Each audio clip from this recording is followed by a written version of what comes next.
Okay, let's begin. Hello, everyone, and welcome back to Sankofa Video on Books, virtual edition. If you aren't familiar with us, Sankofa is a Black-owned bookstore founded by filmmaking couple Hailey and Sharifiana Grima, and is dedicated to providing literature to the community that is by and about people of African descent. My name is Michaela. I'm the events coordinator serving as host tonight, and we are hosting the virtual book release for Chris Thomas King's The Blues, the Authentic Narrative of My Music and Culture, which can be purchased directly from our store or at sankofa.com. The Blues, the Authentic Narrative of My Music and Culture explores the true origins of the blues and challenges the notion that it began in the Mississippi Delta. Now let's talk about our guest tonight.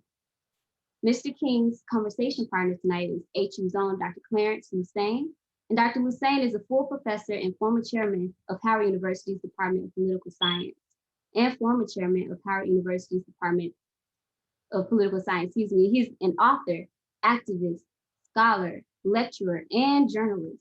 For more than 40 years, he has written about and been active in national and international human rights, anti-racism politics, and beyond.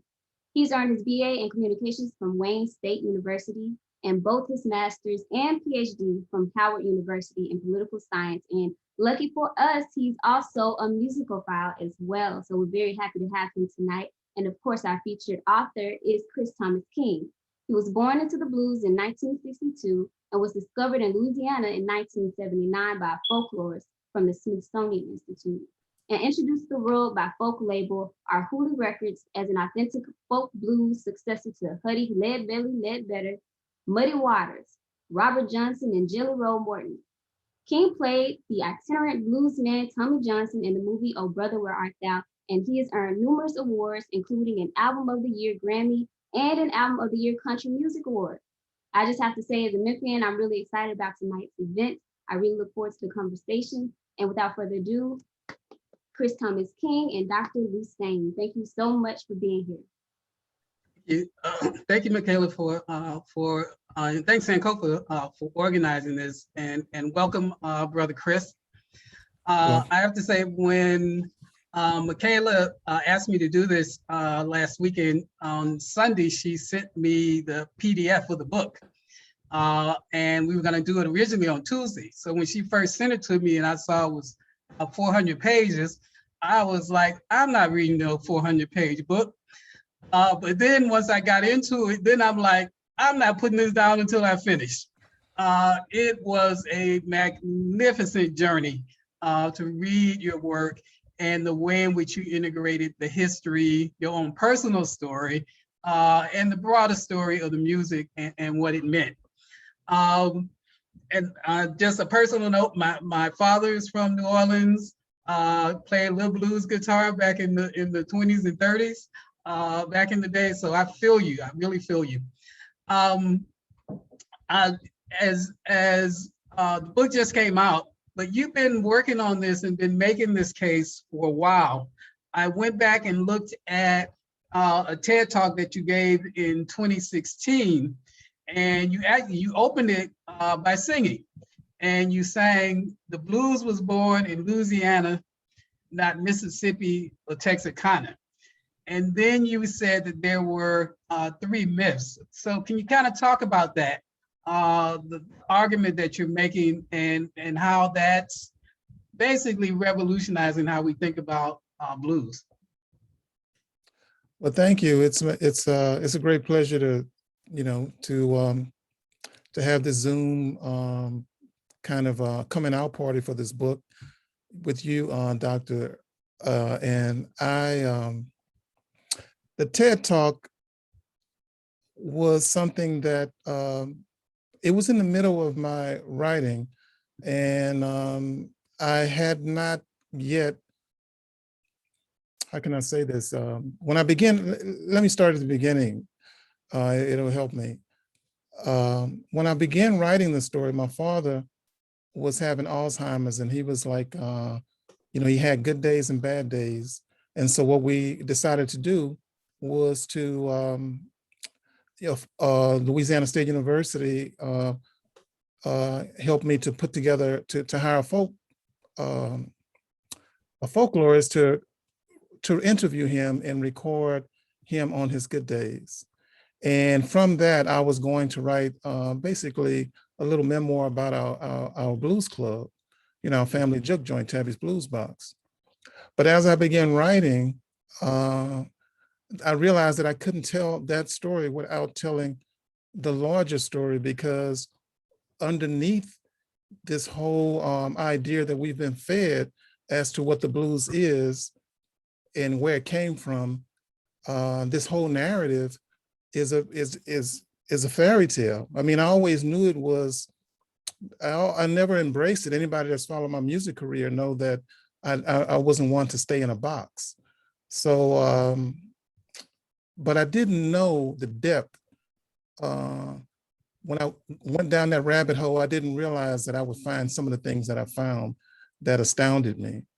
And then I realized that the kind of book that I was going to be writing, where most books that people read about the blues is usually oral histories, where an artist or a musician is telling his story to a writer, and that writer goes and write the story, and add his context and add their descriptors and things like that around it.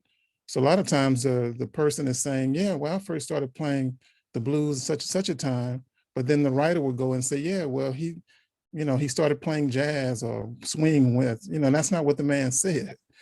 And so, so when I started digging, I just couldn't stop digging. Just like when you said you started reading and you couldn't stop reading. When I started digging, I couldn't stop digging until I got to the bottom of not only that the story we've been told is a fairy tale, or, the true story have been obfuscated, but why? I wanted to know why it happened, how it happened, how we've come to understand and accept this. And I'll add this, that most times when you go to juke joints and you go to blues festivals, there are no Black people there. And I wanted to answer that question too. I wanted an answer to that question. And so that started me on the journey. And when I started writing, I thought it might take a couple of years. About 10 years later, we finally have a book. So that's kind of, and the TED Talk happened kind of midway through, that journey and that search. Okay, so that's really helpful. You mentioned, so I'm gonna talk about your father in a second, because he's so critical to the through line in the book. But in the talking in the book, you also say, in addition to this myth of jazz coming out of Mississippi, there's also the myth that jazz is sad. Blues coming out of Mississippi. Primitive. I'm sorry. This myth that blues came out of Mississippi. Right. Yeah, I heard you say jazz. Oh yeah, sorry. Yeah, I did say jazz. The blues came out of Mississippi, and that blues is sad, and that blues is primitive. Yeah, and I'm sorry to interrupt you there, but I mean, you and I know that jazz and blues are interchangeable, just like the words hip hop and rap are interchangeable. Right. But a lot of people coming to this book and coming to this message, they really probably see these things as very distinct, different, that develop totally differently. But in my book, I don't really make distinctions between. I explain, why we have those distinctions. We call something, at one time we'll call it blues, and then that becomes a pejorative. And then, you start calling it jazz, or you call it swing, or you call it, rhythm and blues or rock and roll, but we're still talking about the same cultural expression. Just like me. I mean, I'm old enough to I've been a Negro, colored, African-American, Black, Afro-American. I don't know what else they're going to come up with, but even I'm still the same person, but how people signify something, or how they, words take on different meanings, at different times. But yeah, we're talking about the story that we've all been told.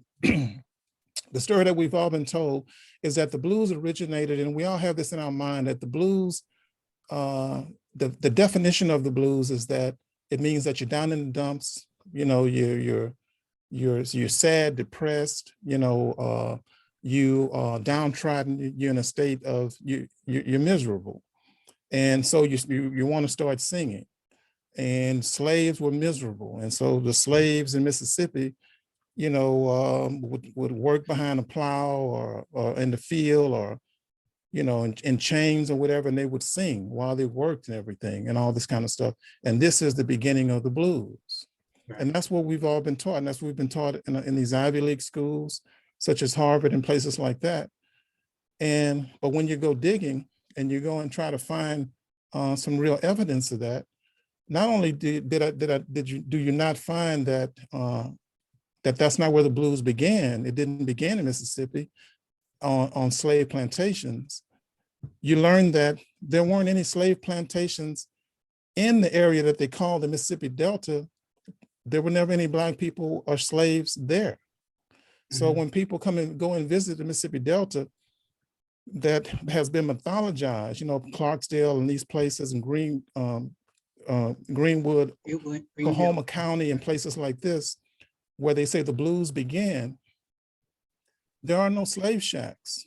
There are no slave quarters that you can go visit.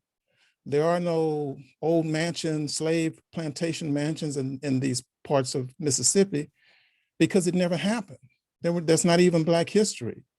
And if a Black person is in a courtroom trying to get reparations for the slaves from the Mississippi Delta, he'd be laughed out of court because they're going to come with the receipts.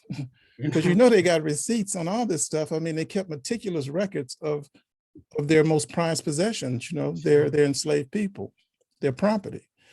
So, but there's no record of any slaves or any Black people in the Mississippi Delta prior to the Civil War. So this is like a fairy tale that have been, or a backstory that have been given, to this, and I think it's a backstory that have been given to this history.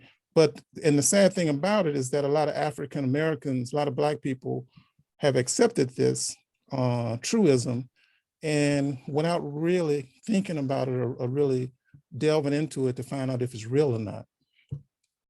Okay, so who has been making this argument? Because you talk about that a lot. Who's been vested in this mythology? Well, who've been making the argument has been sociologists, folklorists, musicologists, people who go into the Black community. They're interlopers. A lot of them might be from England, or they might be fans of rock bands, who, and Keith Richards of the Rolling Stones told somebody that he learned a song from Blind Jimmy Joe. I'm just making up a name. Right. And then people go searching for Blind Willie Joe because their idol, Keith Richards, got his inspiration from this person. And so they want to go find this person, and it makes them feel like they're closer to their idol. Right. So a lot of it is people, a sub-industry of rock and roll, where people want to get a little closer to the authenticity of their idols. And maybe they'll learn a song or something from Blind Joe or whatever, and they could be the next Keith Richards or something. Who knows what the fans are. And some people just like the music, and there's nothing wrong with that. Right. But in our books, in our literature, the documents of people like John Lomax, who was a famous folklorist who is laid the foundation of the mythologies of the methods of capturing this music, what they call folk blues. Right. And he would go into the prisons, go to chain gangs and places like this, where Black people were enchained or in prison, or find the most downtrodden people that he could find and use them as informants to make his recordings for the Library of Congress, a governmental arm that's really the United States Library. And so, and not only him, I mean, there's other societies and other people, but he's one of the most famous ones because he found or discovered quote unquote, lead belly in Anglo prison, one of the most notorious prisons in the United States, even today. Right. He discovered lead belly there and brought lead belly to New York. And lead belly is kind of like the prototype of what the blues is supposed to be. It's supposed to be from music from a savage, music that's from a primitive people. You're a primitive people, you're a savage, you're from the jungle. And therefore your musical expression, if it's going to be authentic, it should be representative of that kind of primitivism and savagery. And he presented lead belly on concert stages in New York, still dressed in prison garb, the striped suits, wanted him to go out there with chains. Right. And lead belly was like, man, how am I gonna get laid out here, man, dressed like this, boss? I mean, I gotta, you know what I mean? It's like, I want to go get me a tailor-made suit and get on stage. I mean, you know what I'm saying? So this man presented lead belly like he was King Kong, you know, or some kind of spectacle, as opposed to being an artist or a songster or somebody, you know, with music, you know, worthy of an audience, you know, listening to him. And he's like and he became like the prototype. And right. Yeah. No, that's so because that's how he comes across in the movie that was made, that he's primitive, he's dangerous, he's a criminal. So for some of us who matured in the 70s or so, and we were interested in the music, and we didn't quite have a framework for understanding it, but we didn't quite trust the John Lomaxism of the world. And so one of the books that was influential, which you write about, was Blues People by Leroy Jones. So could you talk about the importance of that and how you pick up from what Leroy Jones was doing, who later became Amiri Baraka? Yeah, Leroy Jones, Blues People. It's a book that I think it came out in 1963, if I'm not mistaken. Mm-hmm. And it stood before my book was released as the only, you know, history of the blues or blues people, of the culture, for almost 60 years, or how many ever years it's been since that time. Yeah, almost 60 years. And, you know, we have, like I said, we have a lot of oral histories, and we have as told to stories, but nobody, and even in his book, and you can't fault him for this, even in his book, there aren't, you know, citations. And, you know, my book has like 350 or so, you know, citations, and I have to kind of document where I'm getting my research, because I know a lot of people are going to say, man, this sounds kind of bizarre. You know, sometimes truth is stranger than fiction. But so I wanted to make sure that I buttress my argument, you know, with primary sources. But Leroy Jones was phenomenally important, and he was important to my research and my study, because it was only him, Albert Murray, another writer, mm-hmm. who is had a brilliant mind, and as far as someone who could really articulate in writing and in his conversations. He was a very good friend with the Invisible Man writer, Ralph Ellison. Ralph Ellison. Right. And Ralph Ellison wrote some very nice essays on the blues, and he also included the blues in New Orleans Blues and Invisible Man. Right. You know, but when it comes to Black writers writing about the blues, it's a short list. You know, there aren't that many people beyond those guys. Right. Yeah. I read a piece by James Baldwin that had decades ago. And again, it was so few Black writers writing about, you know, the people were writing about jazz and Motown and the rest of that, but not about the blues. They sort of surrendered that. And again, you know, in terms of books, it was Blues People. Yeah, some of the other writers that whose literature is very important is Langston Hughes, you know, as a poet.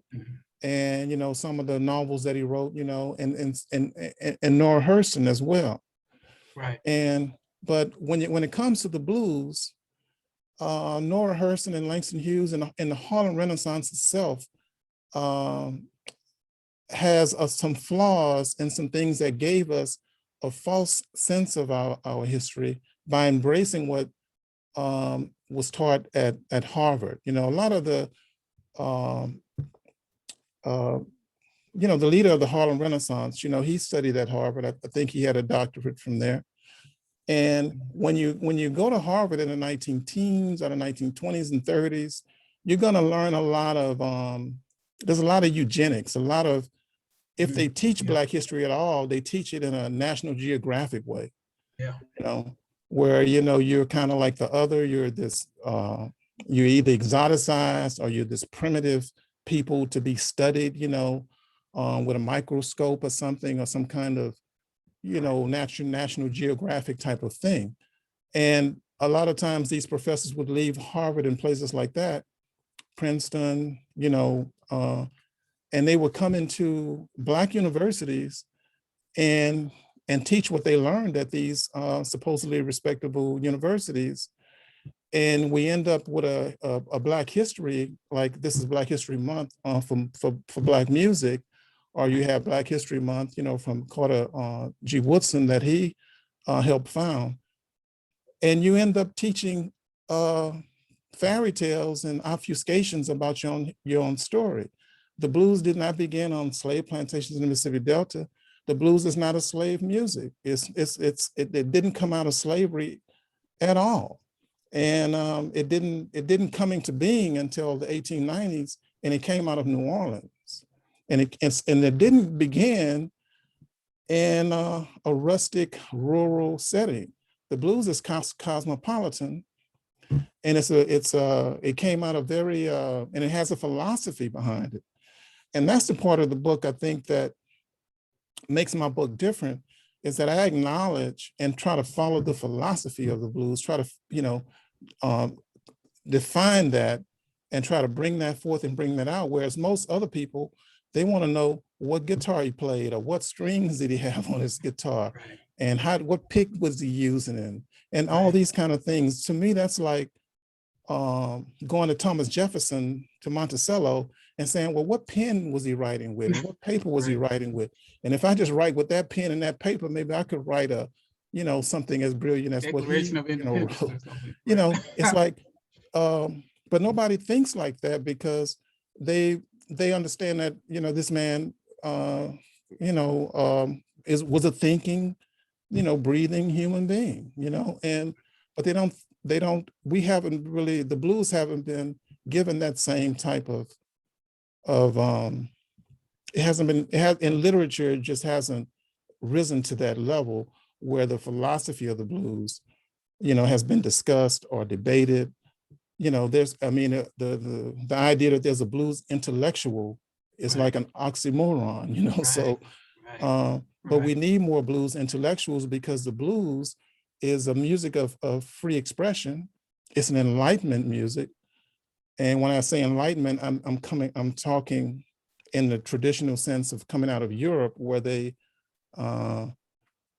decided that Rome and the church was not going to, rule, that they want to break away and have some freedom of expression, in writing and music and culture outside, and they don't want to be, they don't want to be persecuted, for these kinds of thoughts. Well, that's what was happening with the blues, and the blues wanted to break away from the church. They called it the devil's music, but but a lot of blues musicians took that as like a badge of honor.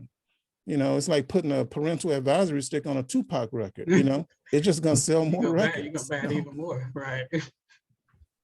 So to shift a little bit, so can you talk about your own journey, and particularly your father and the place that you guys opened? Yeah, well, yeah, my dad, my late father, his name was Tabby Thomas. Rockin' Tabby Thomas was his moniker. And when I was a young teen, well, my dad, he made records. He was a recording artist before I was born, doing the blues in the style of like the Fats Domino, Little Richard, Guitar Slim, the kind of blues that was coming out of Louisiana at the time. He was a part of that. And he had a hit record called The Hoodoo Party. Okay. And in 1961. And we were good friends with a lot of the Louisiana blues musicians. Would be at the house, like Slim Harpo. Slim Harpo was recorded songs like King Bee that has been re-recorded by dozens and dozens and dozens of famous rock bands, and sold millions and millions of records through those rock artists. So the music that he came up in that era, but and he opened a club called Tabby's Blues Box in 1979. I was about 15, 16 years old when he opened the club. And but I had been playing professionally since I was about 9 years old, on gigs with my father and with other more mature blues musicians, including Joe Tex. I used to play with Joe Tex for a bit. But we had a blues club for 25 years.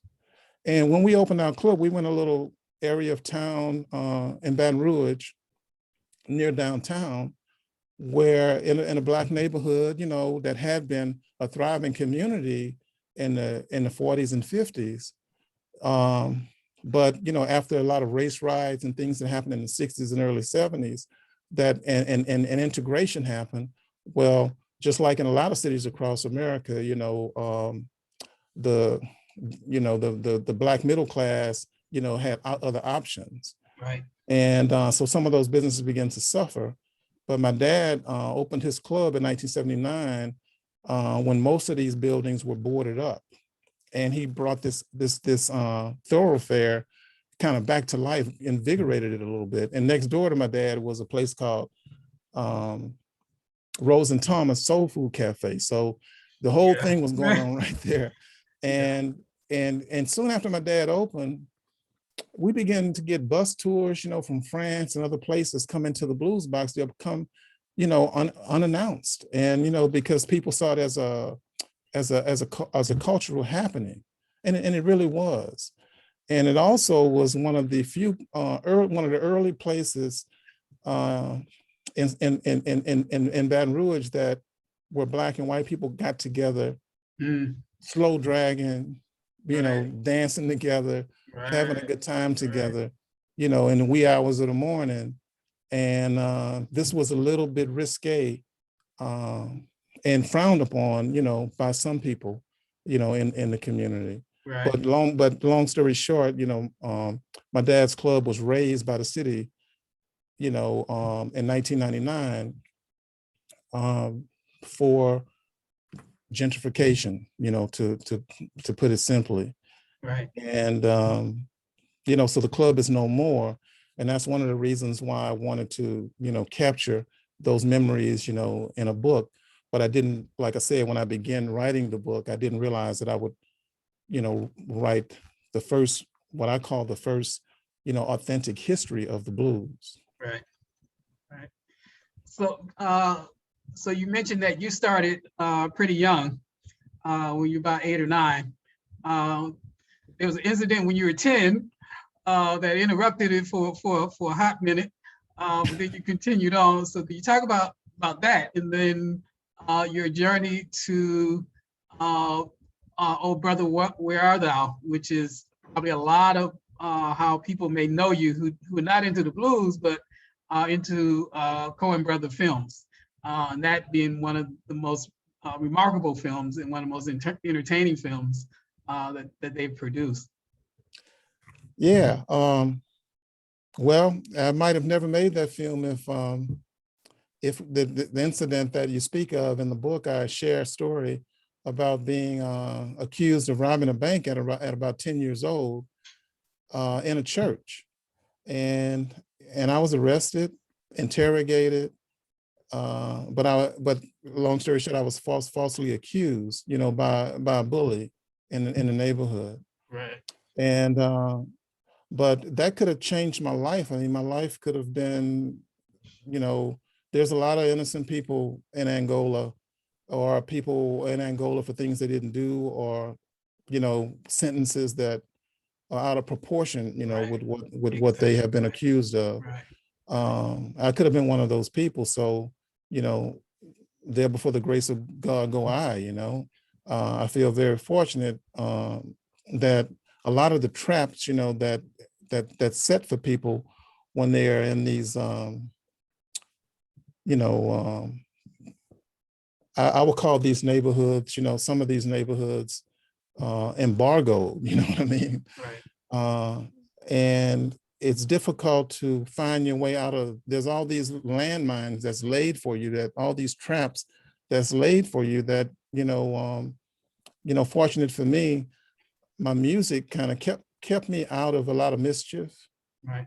I was very mischievous as a young child, but my music kept me out of a lot of mischief and kept me out of a lot of trouble in a lot of places that could have steered me one way or the other way.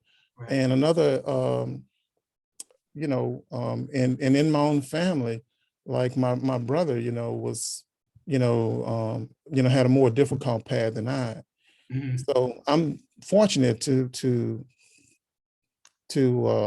I don't see myself as a success. I'm not saying I'm fortunate because I was in a movie or I made records and stuff like that, but just to get out there with your mind intact, just to be, Yeah. I mean, it's really difficult if you're born into the kind of poverty I was born. I was born into like real serious, Southern poverty, Yeah. shotgun house, Yeah. where, those shotgun house where you shoot through the front door and it can go out the back and it's just Right. 3 rooms, Right. but you got seven kids, But I was fortunate enough that my father was my parents, were there to kind of steer us in the right direction. Right. But when the opportunity came now, before I got to Old Brother War Arthur, I had a huge record deal with Warner Brothers I signed that deal, I think back in '88 or something. A huge 7-album deal. I was going to be this, this blues rock star, and they were really going to push me as the next Jimi Hendrix or whatever their plans were. But when that went haywire, when I began to mix things like do a more modern approach to this quote unquote folk blues thing. Mm-hmm. And because the folk blues definition is that you have to be literate, it has to be orally passed down for it to be authentically folk. And there's all this criteria that's kind of based in eugenics. Yeah. And so I'm supposed to be, representing primitivism of these primitive people. And I was the darling of a lot of blues critics and researchers and folklorists. I was discovered by folklorists in the Library of Congress. Right. And my first album is still there with the Library of Congress. But I had to leave America. I left America, disgruntled and couldn't get work, and lived in Scandinavia for some years before I came back. When I came back to America, I came back with a fresh attitude and about the country of my, where I'm from, and realized that no matter what country I went to, there's this issues no matter where you are. But I felt when I came back to America, it was my choice to come back. And that just, I don't know if I can explain that to people, and I don't know if I do a good job of explaining it in the book, but it's one thing to be frustrated with this country when you see how Black people are treated, continue to be treated in this country, and not given, full citizenship and treated as just natural human beings. And you get frustrated, but the fact that I came back by my choice was one of the most defining things, that because I could have stayed. A lot of jazz and blues musicians, they go to Europe and they you can live a good life hanging out in Paris or whatever. You don't have Berlin, to deal with a lot of these things that we have to deal with here, especially coming back down to the South. Yeah. But coming back by choice I can't even put it into words, but it was very important. And it was soon after that those opportunities for movies and things, came my way. Old Brother Warthog was the first major motion picture that I was invited to be a part of. And the success of Old Brother Warthog was something none of us, at least I surely didn't imagine that it would, reach the heights of commercial success that it did. And since I acted in that movie, I followed it up with Ray, the Ray Charles story, where I did the score with Ray Charles and sang my own music and stuff for my character Lowell Folsom in the film. And I was on, Jamie Foxx, I mean, he's a good musician, but that's Ray Charles playing that piano and singing, Yeah. And Ray, Jamie is lip singing that stuff. But I was in the studio with Ray, cutting the soundtrack to that film, and that was a high point of my journey as well. So I've done about, as an actor, I've done about, maybe a dozen films, and Ray and Old Brother Warthog are the big commercial successes that a lot of people probably have seen me in. So we've got maybe about a minute or two before we open it up. So one of the things that struck me in reading and in your talk, when you talk about blues, and you contradict this notion of it being sad, and that even the blues songs we normally think of as kind of bringing you down, you demonstrate are not. And what really struck me was Good Morning Heartache. So can you talk about that? And then particularly that was important and favorite of your father. Yeah, Good Morning Heartache it has a special meaning to me, and I won't do a spoiler for the book. So I won't get too much into that particular song, how it plays in the book. But what I will share though is I think we've talked about where the blues haven't come from, but I don't think we've talked enough about where it did come from. Okay. And I think that with the little time we have, I just want to make it very clear that there's an Anglo definition of the word blues, which I shared earlier, which is the English language that we all speak. But in New Orleans, people spoke French. It was a francophone. It was a francophone state. It wasn't really a state. I mean, it was a territory of Spain and France. And for over 200 and some years, people only spoke, French was the main language. Right. And in the French Quarter, it's not called the French Quarter for nothing. In the French Quarter in New Orleans, people still spoke French as the main language up until the 1930s. And there's a lot of Cajun people in Louisiana, different from the Creole people, but they spoke French as well. They came down from Canada many years ago, and they resisted speaking English up until like the 1970s. Right. So the word blues in the Creole, which is kind of a broken French African mixture of languages, in the Creole definition, the word blues relates to sacre bleu, sacre Dieu, these French words that mean holy blank, that you're cursing God or you're cursing something sacred. So when people like Buddy Baldwin and some of the early blues musicians would take a Christian hymn, an Anglo hymn, like When the Saints Go Marching In, and then they will take that and make that a Saturday night revelry type of song. Well, the Christian people and the Anglo-Saxon Protestants would be saying that's the devil's music, because women are getting loose, people are drinking whiskey and whatever, and it becomes this party anthem. But that's why it's important to understand that the blues, as it originated in New Orleans, isn't enlightened music, because that's exactly what enlightenment is designed to do. Enlightenment is designed to break with you're not going to pass your poetry, through the church. You're not going to pass your literature through the church. You want to be, you want to have a more honest expression. Right. And that's the definition. I use the old French definition of enlightenment. And the blues is part of that because Black people needed a break from, because Christianity, there's a lot of racism in Christianity. Christianity enslaved us.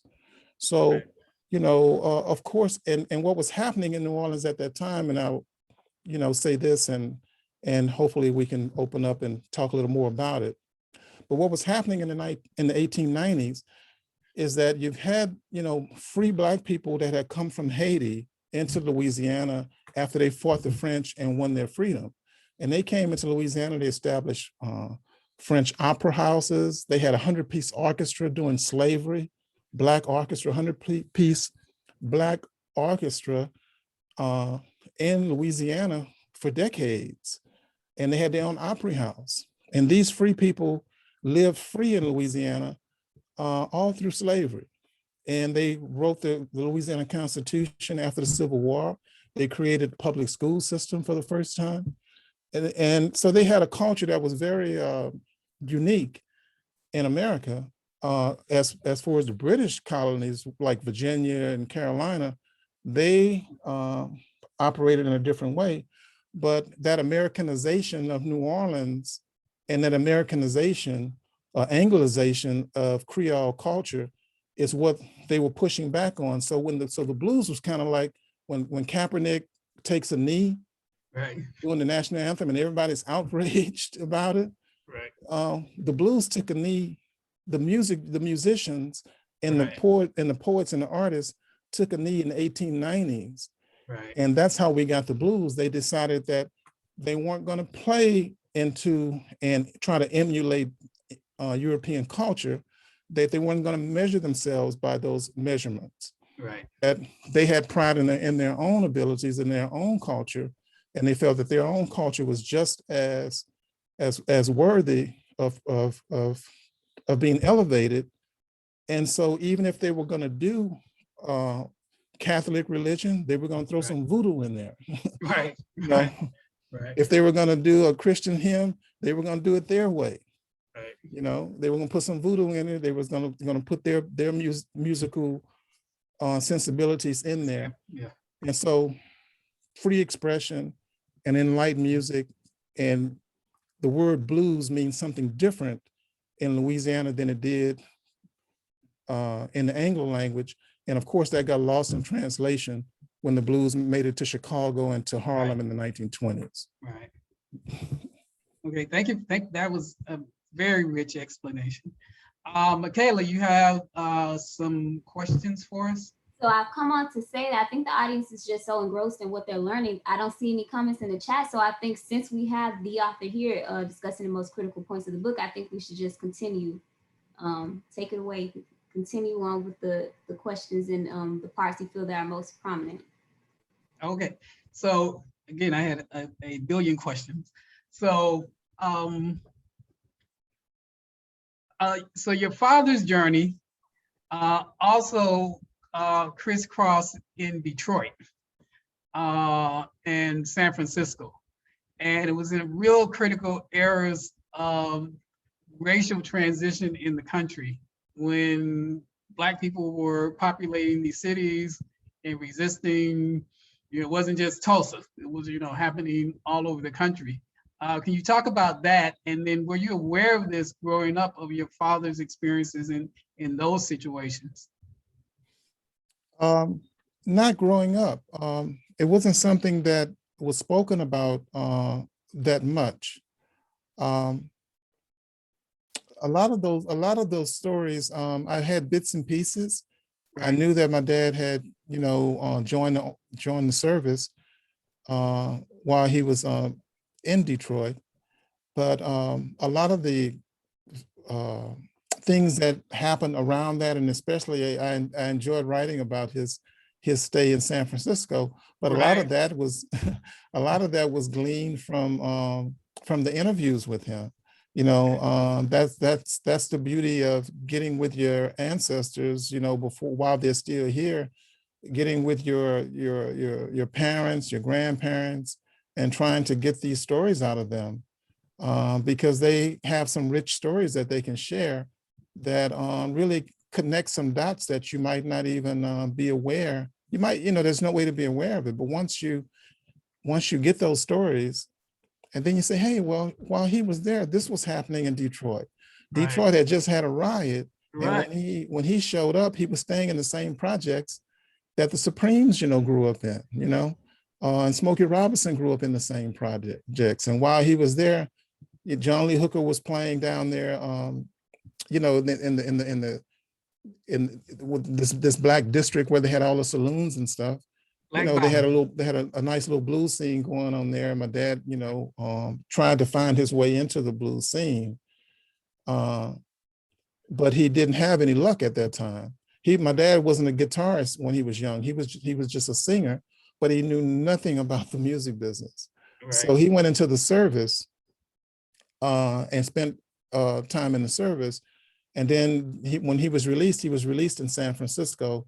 And in San Francisco, while he was on his lunch break, he went down to a studio. He was invited to do a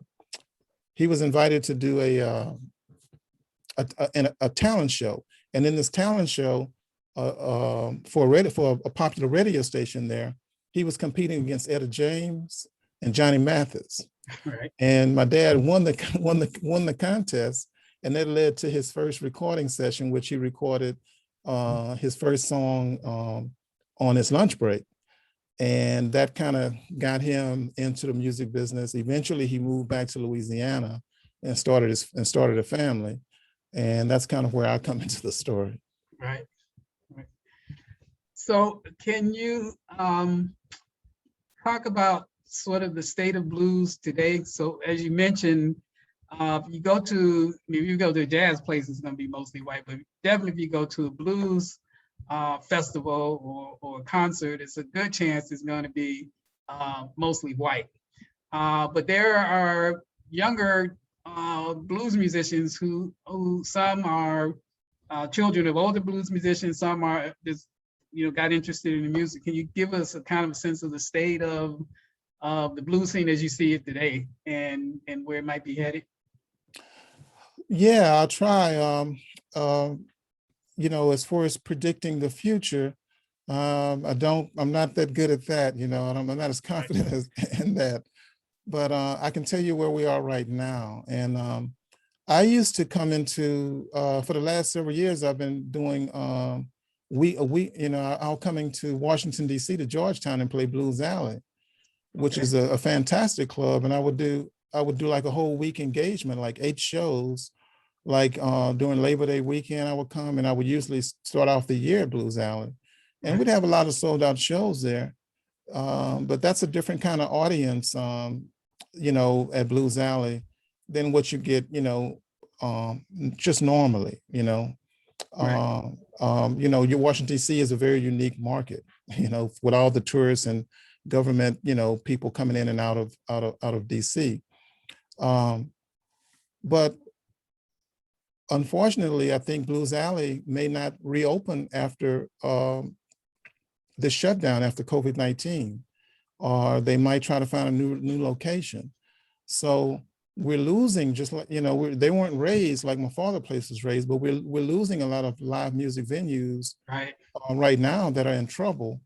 And hopefully we can find a way to do something to maintain these venues, because music, it really is, although I'm a person who grew up loving albums and the art of making records, that's kind of what really infatuated me. Live music is where this culture really thrives, it's more tribal. And, say like in New Orleans, the second lines, that we have down there, doing funerals and things like this. This is a live experience. It's not something that you don't put the second line on a record, on a cassette tape, on Spotify, or on a Zoom, or what. You got to be there. Right. You got to be there with a drink in your hand, and an umbrella, and you got to be walking down the street following the band. Right. So, you got to be there. It's like a cultural thing. And then you find some little kid 5 years old, partaking in that. And I was one of those little kids, at a very young age, with all these musicians and all these musical instruments around me, and I'm partaking in that, man. And it's like, the world is beautiful. You know what I mean? It's like the world is only a few blocks. We Right. might have been poor, but everybody was poor, you know, because when you're 5, 6, 7 years old, you just absorbing this culture. Right. And it's fascinating and it's beautiful, and everybody's taking part and everybody's smiling. It's only when you get older and you're writing what you call it, you're writing for your doctorate degree, your dissertation and your dissertation or whatever, you know. Yeah. That's when you start realizing, you know, the kind of shape your neighborhood was in. Right. And you know that, you know, what redlining had done, and you know how these government policies affected you. But at the time that you're 5, 6, 7 years old, there's no place you want to be in the world other than following that second line band down the block. Right. So we need our venues, and we need our festivals.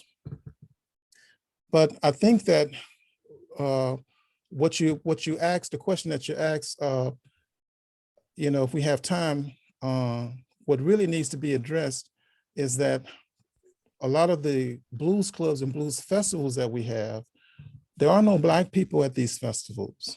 When I say no, there's no absolute, you know, there's a few, you know, but 90% of the audience is white, or non-Black.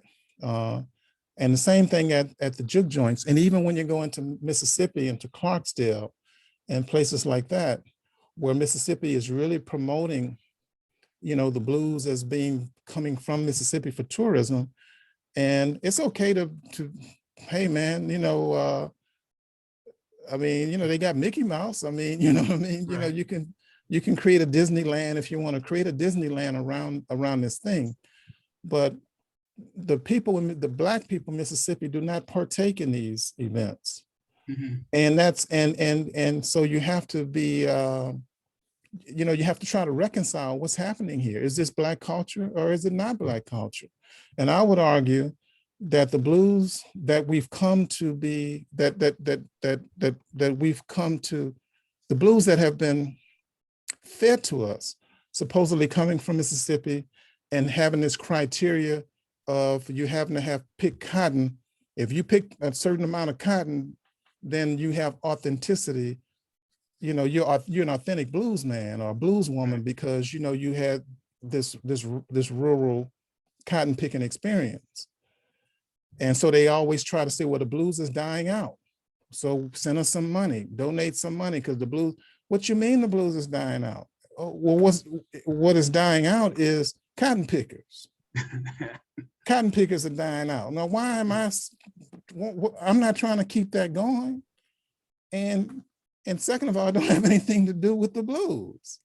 Right. And so this whole, and so these blues societies and these organizations, they're nonprofit organizations using our tax money and to create these festivals and create these events and gentrifying some of these places.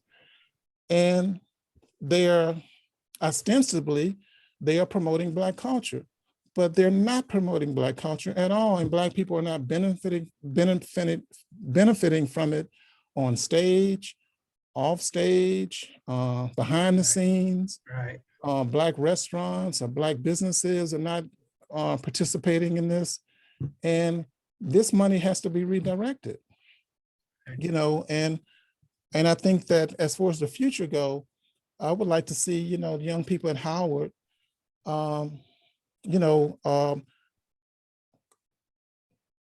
get inspired and realize that this blues thing is foundational. I feel like if we can, this is the foundation. If you're going to be a playwright, if you're going to write for film and television, if you're going to tell stories, documentaries and things, if you're going to be a storyteller, or if you're going to be a cultural broker, you have to understand that the blues did not come out of Mississippi and that there were no Black slaves in the Mississippi Delta. And you have to understand that New Orleans is the Mississippi Delta. Right. Scientifically, New Orleans is the Mississippi Delta. So when you say the blues came from Mississippi, yeah, it came from Mississippi Delta. New Orleans is where the river spills out. Right. New Orleans is created, Louisiana, the foot of Louisiana is created by the silt of the river over millions of years. Right. And this thing that they call colloquially, what they call the Mississippi Delta, because Mississippi has the same name as the river, people have in their mind, they've been hypnotized to accept that the Mississippi Delta is somewhere in northern Mississippi. And they just, and if you think for a minute, as we learn about Black Wall Street and these other things, you know, when you start thinking about Black Wall Street and you go backward and you say, well, these people, and all these Black people came into Oklahoma at a time when Oklahoma was not part of the United States. Right, right. So they weren't hindered by the United States, you know, Constitution and, you know, their, you know, laws of segregation and Black codes and all of that. They were immune from that because they weren't part of America, just like Louisiana wasn't part of America for a long time. And then you bag up and you find out that a lot of these people came to Oklahoma with the Native Americans. Trail of Tears. Yeah, the Trail of Tears. And then you find out, well, where were the Chickasaw and the Chippewa people? Well, they were in northern Mississippi. And so that means that unless you were part of those nations, you weren't in Mississippi where they talking about the Mississippi Delta was happening. You weren't there if you weren't part of the Chickasaw Nation. Right. Because the people wasn't removed from there until around 1840s or so. I know that the President Jackson signed something in 1830, but the people, they still didn't leave, you know, that day.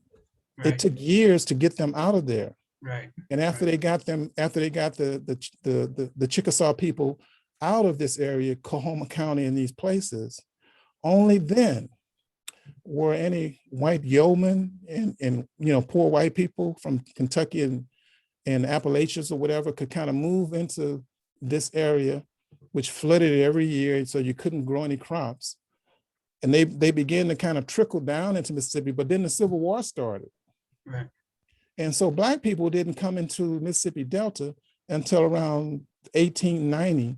And in my book, I have a chapter that really talks about the first Black frontiersmen that came into the Mississippi Delta and what they did in Mound Bayou and how that progressed and so on and so forth. But so all this, you know, from Black Wall Street, free Black people, one day they'll tell the story about all the free Black people in Louisiana and how wealthy they were, you know, how advanced their culture was. But those are the kind of stories that aren't told to us in history books and in class and in school. You're told that Egypt is not in Africa. And when it comes to the blues, New Orleans is not even in the South. They don't even talk about New Orleans.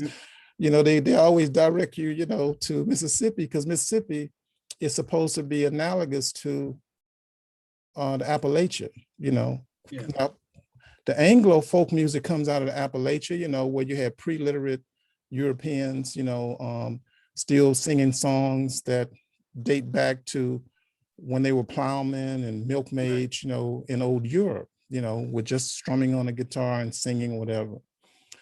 But African folk culture is totally different from that. And how can you not have drums in African folk music?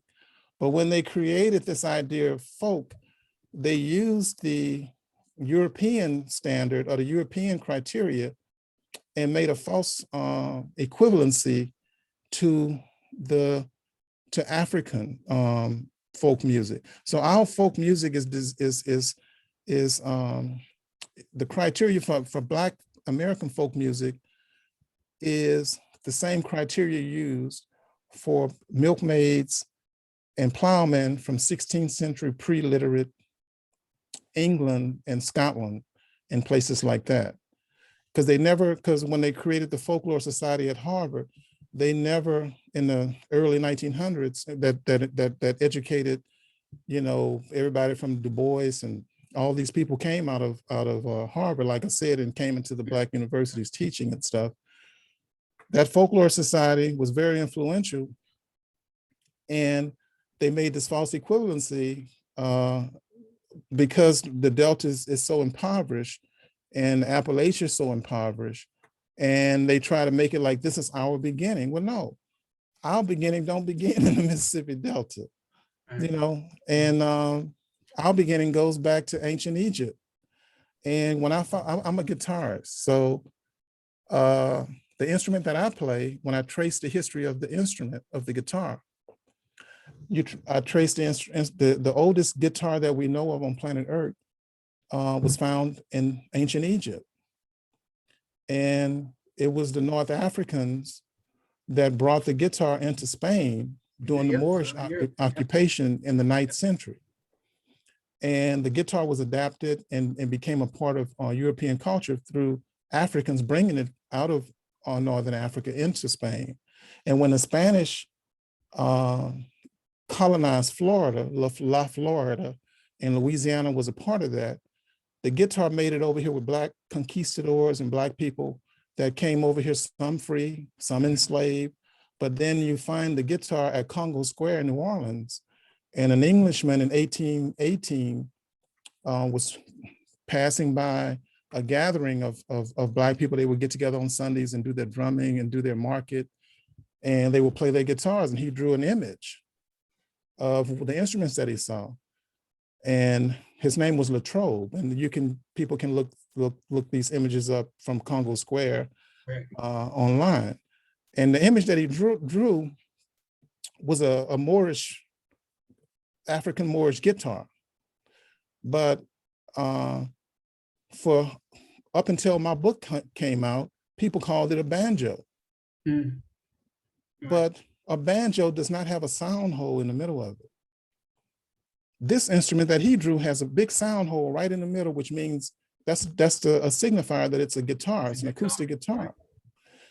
A banjo is like a drum, and you put some strings over it, like a tambourine or something with strings. It doesn't have a sound hole in it. Right. So as far as I know in my research, I'm the first to say that this guitar, this is the image of a guitar, even though in his journal he wrote banjo, but he didn't know any better. He wasn't a musician, he was an architect, you know, the guy who drew it. But if it was a banjo, then that would connect Louisiana musical culture to West Africa. By it being a guitar, and you start researching the history of the guitar, it connects it to the Moorish, the Moors of Spain, and then we're in Spanish Louisiana, and it all starts making sense. And then you say, well, where did the Moors get the guitar from? And then the guitar comes out of Egypt. But not only the guitar, but the trumpet as well. The trumpet was the first solo instrument of the blues, and the oldest trumpets that have been found that man has in the British Museum are African.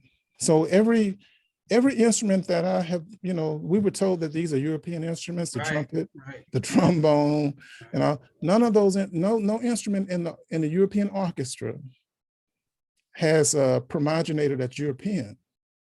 Not one. There is no instrument.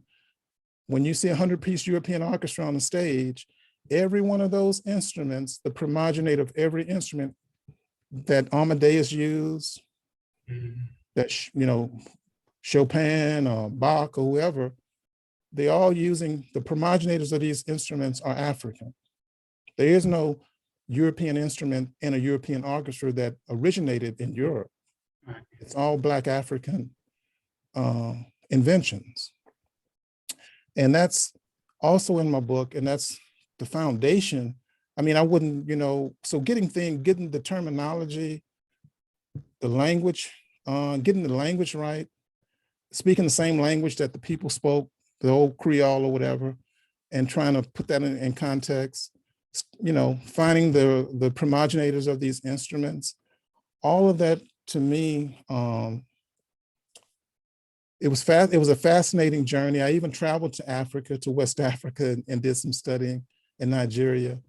So it was a magnificent journey. Some things I knew, but some things I did not know for sure, and some things were a revelation. So thank you. So Michaela, I know we're a little bit over. No, it's fine. That's why I'm going to ask, do you, Mr. King, do you have a few more moments to answer some of the some questions? We got questions now? Oh, we got questions. You got questions. Yeah. Okay. We got plenty. But I'm gonna condense some of them because some of them are long, but I see a few that are in the same. I'm gonna get a little sip of water here. Yeah, please, please. And while you're doing that, okay, so Terrican and Daryl had a similar question about the connection with Black spirituality and blues. So Terrican asked, can you speak to how the blues as language and portal connecting Black spiritual and healing traditions, such as the crossroads, hoodoo, praise houses, remembrance and storytelling? And then Daryl asked if you can talk about any African spirituality or Haitian culture that found its way into the blues. Yeah, I definitely can, and they're onto something for sure, because that is the essence. Voodoo is the essence of the blues, and in Louisiana, there was the Benin people brought voodoo into Louisiana in the 1700s at Louisiana's founding in 1718. So a lot of us think that the blues, that the voodoo came into Louisiana from the Haitians, but there was a form of voodoo already in Louisiana. It was just reinforced and reinvigorated or mixed in a different way with the Haitian voodoo that came in after the Haitian Revolution. Voodoo is, and then in Louisiana culture, they, you know, and in the Caribbean, and a lot of places that were under Catholic rule, they didn't ever go full Catholic. You know, you have a lot of people, a lot of Black people, they get anglicized and they get more churchy than the Anglo people, you know, and they go all the way Christian, born again, whatever. But in Louisiana, the Creole people, the Black, when I say Creole, I mean, that doesn't mean mixed race. That's just what we used to be called. But they never went full Catholic because they would bring their voodooisms and their spirituality and mix in with it. And when the blues went secular, when the music went secular and went its own way in the 1890s, what you have is that voodoo spirit where the lady might get the spirit in the church. You know, you've seen that. The lady get the spirit and she just, you know, that she get the spirit because the ancestors have entered her. And everybody, and a person that don't know what's happening might think that the lady's in a lot of pain, you know, but she's overjoyed and overwhelmed. And a lot of the other women are a little bit jealous, you know, because the ancestors chose to chose her.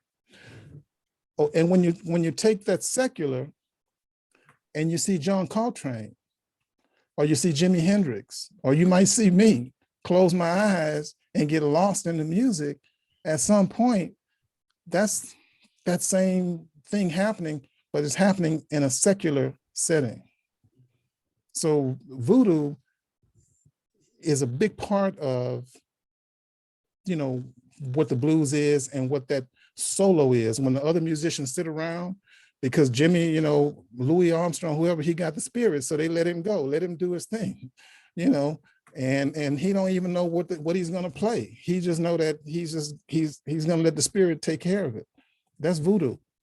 That's the old voodoo infused in this secular musical setting, and it's expressing itself there. That's right, they caught the spirit. Okay, we have another question from, Daryl again. He says, is the blues cadence and musical structure we hear today similar to the original structure of the blues? Give me that question again. Is the blues cadence and musical structure we hear today similar to the original structure of the blues? No, not quite. You know, it's hard to talk about the musical stuff because I try not to do a lot of that because a lot of people aren't musicians. So I stick to the philosophy and culture. But what I will say is that the earliest blues that was being played by the early bands of New Orleans, they played in 2/4 time, which is a quick pace. It's still kind of like a 12, 16 bar, whatever tune, but there was no 4/4 time yet. So 2/4 time moved a lot faster. And then around the late 20s, like West End Blues by Louis Armstrong, that is in 4/4 time. And so you kind of get a more relaxed pace. But before that, everybody played in 2/4 time, which is the same notes, but it's like at double speed. But once 4/4 time became popular for dancing, it has remained that because it's just easy. It's just easy for people to find the beat, the 2 and the 4, and a lot of complex rhythms, are just not good for dancing. So popular music is about, getting down to the common denominator where you can reach the most people, and 4/4 time seems to do that. Thank you. Okay, how many more questions can you answer? Should we bring this to a close? We got a few more in the chat. I'll do a few more. Okay, thank you. All right, so the next one is from Jocelyn. This is a comment, but I think you can build on this. She says, these are great connections. Also, when you think of the flamenco cry, it's so close to the blues cry. Most definitely. In my book, I tried to illustrate that the Moorish guitar and the guitarria that the Spanish adapted later, kind of went their separate ways a little bit. But yeah, what they call a lot of those rhythms that she's talking about, that triplet feel, that triplet feel is very Caribbean, and she's right. What we consider flamenco music, there's a lot of African dance and a lot of African expression and rhythms embedded in that, no doubt about it. Wonderful. Okay, this next one is Terrakin. She says, how do we ensure that the history of the blues is not lost, including preserving historical landmarks like tabbies? I think of all the ways that Black folk in this country and throughout the diaspora have had to walk into iterations of new worlds. After emancipation, during Reconstruction, during redemption, after Katrina, etc. Some might say that we are in yet another iteration of a world. How do you see us walking into this iteration of the world? So there was 2 questions. How do you see us walking into this iteration of the world, and how do we preserve our history, our blues history and historical landmarks? Well, I'm not a college graduate or anyone who studied literature formally, but I just was compelled, that I needed to tell the story of this culture so that it wouldn't be lost. And I think that when I talk about Creole culture and Black culture here in Louisiana, I'm talking on a micro level. And sometimes we have to talk on a micro level because we didn't all come here on the same boat, and sometimes we came here as enemies, but we were put in chained together and had to make do. So I think we need more micro stories. We need stories from the Carolinas. We need stories from New York. We need stories from Philadelphia, stories from the West Coast that are micro stories that help tell, a larger story. Because what ends up, the reason like in my book, I use the word Negro a lot. And I happen not to understand that the word Negro just it's the Spanish word for Black. And it wasn't necessarily a pejorative when it was first used. And so I think that we have to tell our story, and you have to tell it whatever way that you can tell it. Some people can tell it in poetry, like I said. Some people are writing, there are a lot of influencers. There are people on social media, who have a website, or have a following in social media. And there's just ways to tell this story. Now, as far as how to keep the blues thing going, first we have to reject. I'm not saying throw the baby out with the bathwater, but we have to reject this primitivism that have been imposed upon us as being our culture. Like the first time we saw a guitar was in Mississippi when we were enslaved, and we were playing the banjo, and that was our first time playing the banjo. And then one day, we learned how to sing opera. And like I said, all the instruments in the European orchestra are African instruments. There are no So to tell our story, I would like to see more young people merge, see blues as an enlightened music and as an authentic cultural expression that we have. It's the original cultural expression that not only Black Americans have in America, but it's the foundation of American culture. And at these blues festivals that they have now, you know, they're real downtrodden type of, the way they present it, it turns Black people off. And I understand now, I didn't understand before, but I understand now why people are turned off by it. But a student at Howard University or somebody, a young person who wants to get involved, you should be doing a blues festival that includes the young Langston Hughes, you know, poetry. You should have the young novelists and writers, you know, like Nora Hurston, you know, involved in the festival. It can be music, it can be literature, it can be poetry, you know, it can be a play, it can be, you know, dance. You know, there's so many different ways to tell this story. Blues is not just some primitive guy who tied a string to a piece of wood and started plucking on it. That is not what it is. It's a like I said, it's an enlightened cultural expression that we brought to the world, and we have to keep this going. Thank you so much. It's 8:23. Is there any message that you want to leave the audience with before we close out? Great. They can buy this book at Amazon and or in your local bookstores. If you want an autographed copy, you can order it from my website, christhomasking.com. And yeah, and hopefully Blues Alley will open back up. Hopefully we'll get our musical venues back up and running. And a lot of musicians, you know, ran to get back out there, you know, now that COVID is we kind of have it under control a little bit. So hopefully I'll be seeing you guys out there on the road with my guitar. But in the meantime, pick up the book. I think you would find it worth your while. Thank you so much. Thank you to Dr. Lusane. Thank you so much for being here. Thank you to Chris Thomas King. Thank you for doing the work, digging 10 years to help change this narrative. And also you can purchase the book at sankofa.com or our brick and mortar store, 2714 Georgia Avenue Northwest. Thank you to the audience for being here, and everyone have a great night and stay safe. Yeah.